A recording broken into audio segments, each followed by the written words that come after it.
Hello friends, I welcome you in lecture number 25 on higher order ordinary differential equations.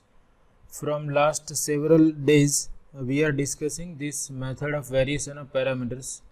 So as we know, in this method first we find out complementary function.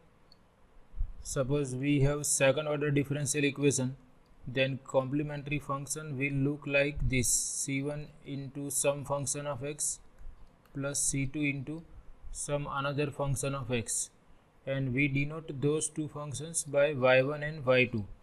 But sometimes there is a confusion that which function we should consider as y1 and which function we should consider as y2.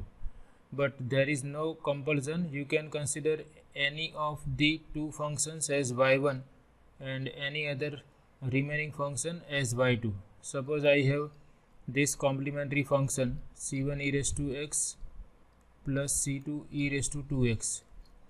So I can consider y1 equal to e raised to x or y1 equal to e raised to 2x. I will get this same answer by the formula of particular integral in the method of variation of parameters. So either you consider y1 equal to e raised to x, y2 equal to e raised to 2x, or you can consider y1 equal to e raised to 2x and y2 equal to e raised to x. So there is no compulsion for the choice of these functions in the complementary function as y1 and y2. So either we consider this choice or this choice, we will get this same particular integral. So in this lecture I have discussed one problem by considering both the ways. So let us start with this problem. Solve the differential equation y double dash plus y equal to sec x. So first we have to solve the corresponding homogeneous differential equation, which is written by taking right hand side equal to 0. So this is the homogeneous differential equation corresponding to given equation. Now auxiliary equation of this homogeneous equation is lambda square plus 1 equal to 0. So this we can rewrite as lambda square equal to minus 1, and minus 1 is written as I square. So therefore lambda equal to plus or minus I, or we can rewrite as 0 plus or minus I. So if we compare with alpha plus or minus beta I, then we have alpha equal to 0 and beta equal to 1.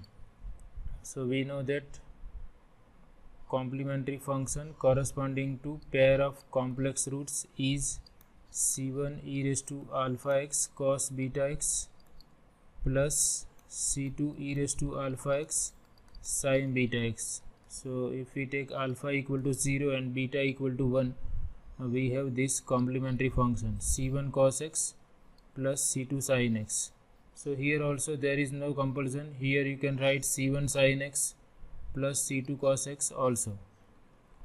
So first we consider y1 equal to cos x and y2 equal to sin x, and we do the particular solution, or we find the particular solution. Then we will change our choice. Then we will consider y1 equal to sin x and y2 equal to cos x, and we will see that either we consider y1 equal to cos x or y1 equal to sin x, answer will be same.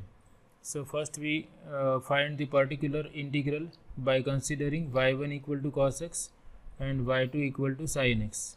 So we require Wronskian of these two functions. We know that Wronskian is given by the determinant with first row as y1 y2 and second row as y1 dash y2 dash. y1 is cos x, y2 is sin x.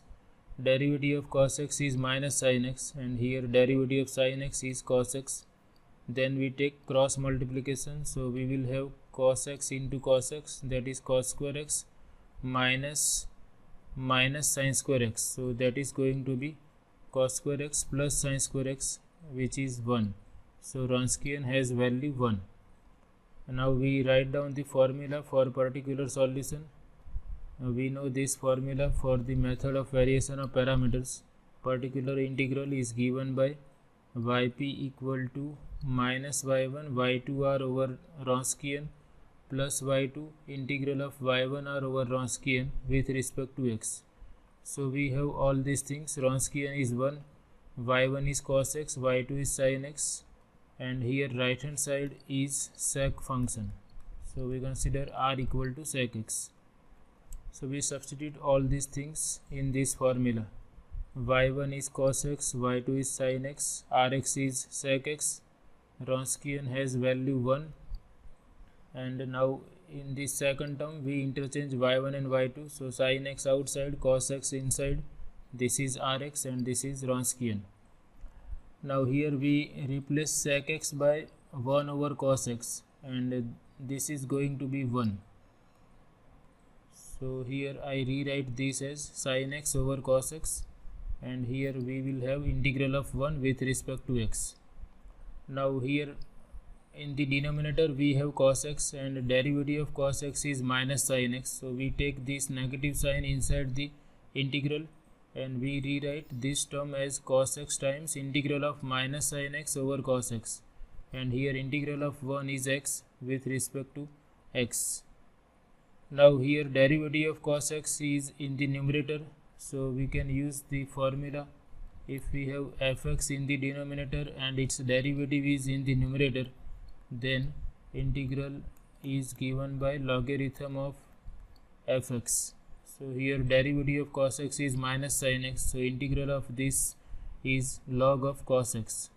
So we have cos x into log of cos x plus x sin x. This is our particular integral, and then we write down the general solution. Y equal to complementary function plus particular integral or particular solution. Now we do the same problem by considering y1 equal to sin x and y2 equal to cos x. First we have obtained particular integral by taking y1 equal to cos x and y2 equal to sin x. Now we interchange y1 equal to, we consider now y1 equal to sin x and y2 equal to cos x, and we see whether we are getting the same particular integral or not. So first we find out Wronskian of y1 and y2. Now y1 is sin x, y2 is cos x, derivative of sin x is cos x, derivative of cos x is minus sin x. Now we evaluate this determinant, so sin x into minus sin x, which is minus sin square x, minus cos x into cos x, and here we can take negative sign outside, so we have negative of sin square plus cos square x, which is equal to minus 1. So value of Wronskian is minus 1 here, and in earlier case value of Wronskian was 1.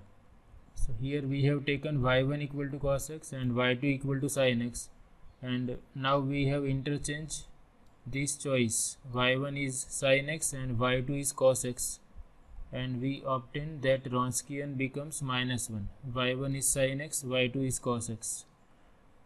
So now we substitute all these values.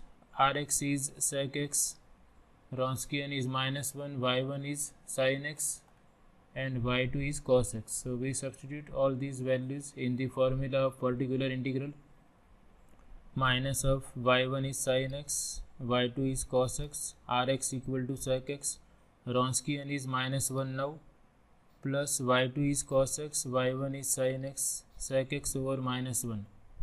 So this product is going to be 1, and this minus 1 and this minus 1 will be plus 1. So we have sin x into integral of 1, and here we replace sec x by 1 over cos x, and we take this minus sign with sin function.